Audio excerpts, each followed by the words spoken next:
10টি গুরুত্বপূর্ণ দোয়া এবং আমল আপনাদের সামনে আজ আমি উপস্থাপন করব। প্রথমটি হলো বেশি বেশি দোয়া করা, কারণ এই মাসে দোয়া কবুল হয়। সাহাবী ইবনে সাহাবী জান্নাতি ইবনে জান্নাতি হযরত আব্দুল্লাহ ইবনে আব্বাস রাদিয়াল্লাহু তাআলা আনহু বলেন, অত্যন্ত চমৎকার একটি আশ্চর্যজনক ঘটনা। তিনি বলেন যে আমি হযরত ওমর ফারুক আজম রাদিয়াল্লাহু তাআলা আনহুর খেদমতে উপস্থিত ছিলাম। এমন সময় এক বৃদ্ধ লোক যাচ্ছিল। সে ছিল অন্ধ এবং পঙ্গু। তার সামনে সামনে এক ব্যক্তি হাঁটছিল যে তাকে কঠোরতার সাথে টেনে নিয়ে যাচ্ছিল। হযরত ফারুক আজম রাদিয়াল্লাহু তাআলা আনহু এই দৃশ্য দেখে বললেন, আমি এইরকম জঘন্য দৃশ্য আজকের পূর্বে আর কখনো দেখিনি। অতঃপর তার খেদমতে আয়াজ নামক এক ব্যক্তি সেই লোকটি সম্পর্কে সম্পূর্ণ ঘটনাটি শোনালো যে, হে আমিরুল মুমিনিন, সাবাগার 10টি ছেলে ছিল আর আমি তার চাচাতো ভাই। আমার ভাইদের মধ্যে আমি ছাড়া আর কেউ বেঁচে নেই। আমি আমার চাচার 10 জন ছেলে অর্থাৎ চাচাতো ভাইদের পাশে থাকতাম। তারা আমার প্রতি অন্যায় অবিচার করত আর আমার সম্পদ অন্যায়ভাবে ছিনিয়ে নিত। আমি তাদেরকে আল্লাহর ভয় দেখাতাম, আত্মীয়তা এবং প্রতিবেশিত্বের দোহাই দিতাম। আমার উপর থেকে অত্যাচারের হাত ফিরিয়ে নেওয়ার জন্য অনুরোধ করতাম, কিন্তু এই দোহাইও আমাকে তাদের অত্যাচার থেকে বাঁচাতে পারেনি। অতএব আমি তাদেরকে তাদের অবস্থার উপর ছেড়ে দিলাম। এমনকি যখন এই রজব মাস, সবে মেরাজের মাস, যেটা যে মাসে দোয়া কবুল হয়, সেই রজব মাস যখন এলো, তখন আমি আকাশের দিকে হাত তুলে তাদের জন্য বদদোয়া করলাম, হে আল্লাহ পাক, আমি অন্তরের অন্তঃস্থল থেকে দোয়া করছি, তুমি একজন ব্যতীত সাবাগার সকল ছেলেদের ধ্বংস করে দাও এবং সেই একজনকে পঙ্গু এবং অন্ধ করে রাখো, আর এমন এক ব্যক্তি তার উপর নিযুক্ত করে দাও যে তাকে কঠোরতার সহিত টানতে থাকবে। সেই বছরই এক এক করে তাদের মধ্যে 9 জন ছেলে মারা গেল এবং এই একজন যে পঙ্গু সে বেঁচে রইল, যে অন্ধ হয়ে গেছে এবং তার পা অকুজো হয়ে গেছে, যেমনটি আপনি দেখছেন।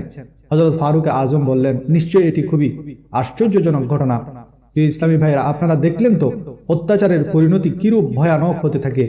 হযরত শাইখ মুহাম্মদ বিন ইসমাইল বুখারী রাহমাতুল্লাহ আলাইহি সহিহ বুখারীতে লিখেন, হযরত আবু মুসা আশআরী রাদিয়াল্লাহু তাআলা আনহু থেকে বর্ণিত, রাসূল পাক সাল্লাল্লাহু আলাইহি ওয়াসাল্লাম ইরশাদ করেন, নিশ্চয় আল্লাহ পাক অত্যাচারীকে সুযোগ দিয়ে থাকেন, এমনকি যখন তাকে পাকড়াও করে নেন তখন তাকে আর ছাড়েন না।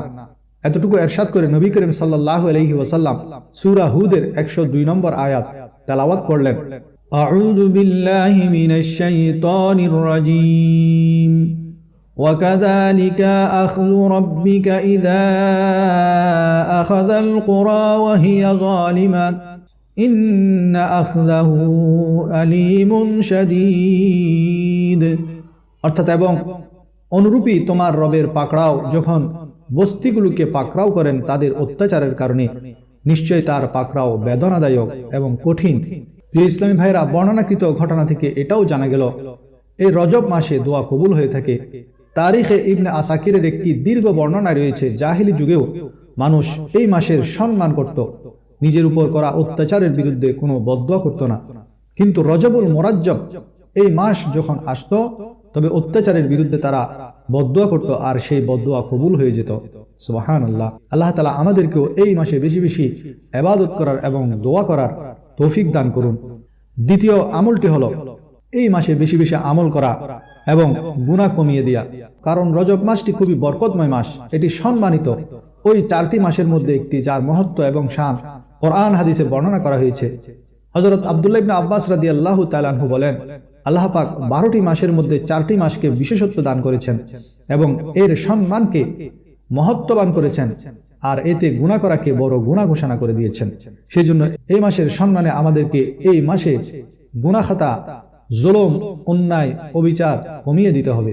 হযরত কাতাদা রাহমাতুল্লাহ আলাইহি বলেন, সম্মানিত মাসসমূহে নেক আমলের প্রতিদান বাড়িয়ে দেওয়া হয় এবং সম্মানিত মাসগুলিতে অত্যাচার ও গুনাহ অন্যান্য মাসের তুলনায় আরো বড় গুনাহ হয়ে যায়, যদিও অত্যাচার এবং গুনাহ সর্বাবস্থায় বড়। তৃতীয় আমল হলো মুখের হেফাজত করা। এই রজব মাসের আরেকটি নাম হলো শাহরে আসাম, বদির মাস। এই মাসকে বদির মাস বলার কারণ হলো প্রতিটি মাস নিজের মাঝে সংগঠিত সকল প্রকার ঘটনাবলী সাক্ষী দিবে, শুধু রজব মাস ব্যতীত। ভালোগুলো বর্ণনা করবে এই রজব মাস, আর খারাপগুলোর আলোচনা এলে সে বলবে আমি বদির ছিলাম, আমি জানি না। তাই একে শাহরে আসাম বা বদির মাস বলা হয়। হযরত আরিফ বিল্লাহ শাইখ জিয়াউদ্দিন আব্দুল আজিজ দেরিনী রাহমাতুল্লাহ আলাইহি কিছু ওলামায়ে কেরাম থেকে উদ্ধৃত করেন, যদি জাহিলি যুগের মানুষ রজব মাসে বল্লম লুকিয়ে রাখে, যুদ্ধবিরতি পালন করে, তবে মুসলমানরা এতে নিজেদের মুখের হেফাজত কেন করবে না আর অসম্মান করা থেকে কেন বিরত থাকবে না? নিশ্চয় অনেক সময় মুখ, খোলা তরবারি এবং বল্লমের ডগা থেকেও বেশি ক্ষতি করতে পারে। তাই এই মাসে আমাদেরকে মুখের হেফাজত করতে হবে। চতুর্থ আমল হলো তওবা করা, বেশি বেশি তওবা ইস্তেগফার করা। ইমাম আবু হামিদ মোহাম্মদ গাজ্জালি রাহমাতুল্লাহ আলাইহি বলেন, রজবকে প্রবল জোয়ারও বলা হয় এই কারণে যে এই মোবারক মাসে তওবাকারীদের উপর রহমতের জোয়ার বৃদ্ধি পায় এবং ইবাদতকারীদের প্রতি কবুলিয়তের নূর রাশির ফয়েজ হয়ে থাকে।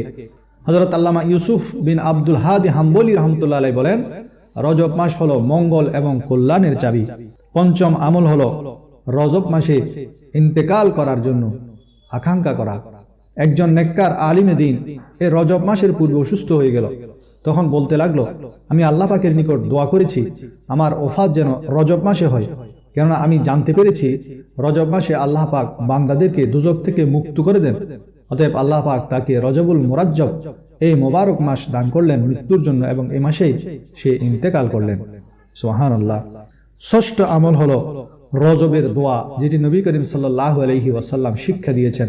হযরত আনাস বিন মালিক রাদিয়াল্লাহু তাআলা আনহু বলেন, যখন রজব মাস আসতো হুজুর সাল্লাল্লাহু আলাইহি ওয়াসাল্লাম এই দোয়াটি বেশি করতেন, আল্লাহুম্মা বারিক লানা ফি রজবিন ওয়া শাবান ওয়া বাল্লিগনা রমাদান।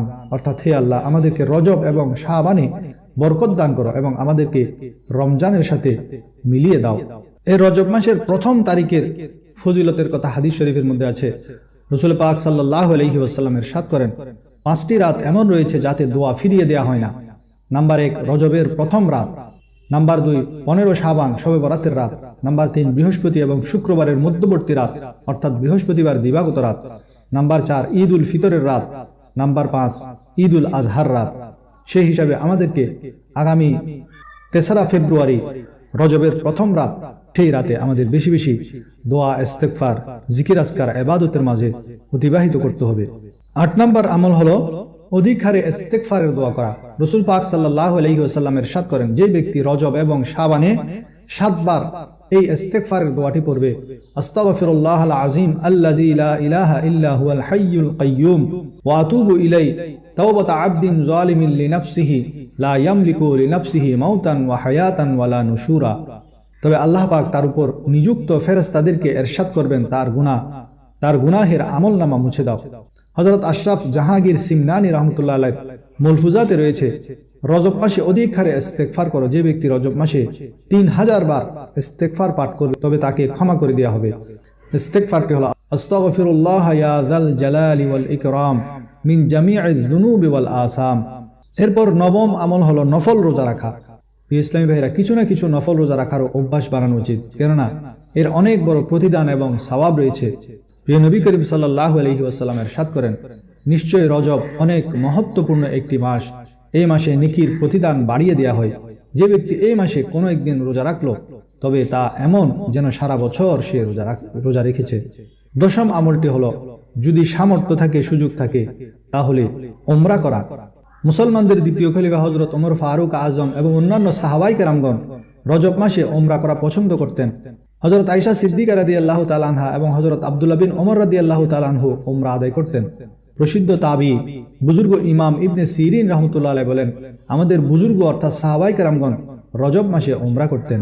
আল্লাহ তাআলা আমাদেরকেও রজব মাসে উমরা করার এবং এই 10টি আমল এবং দোয়াসমূহ রজব মাসে বেশি বেশি করার তৌফিক দান করুন। আমিন।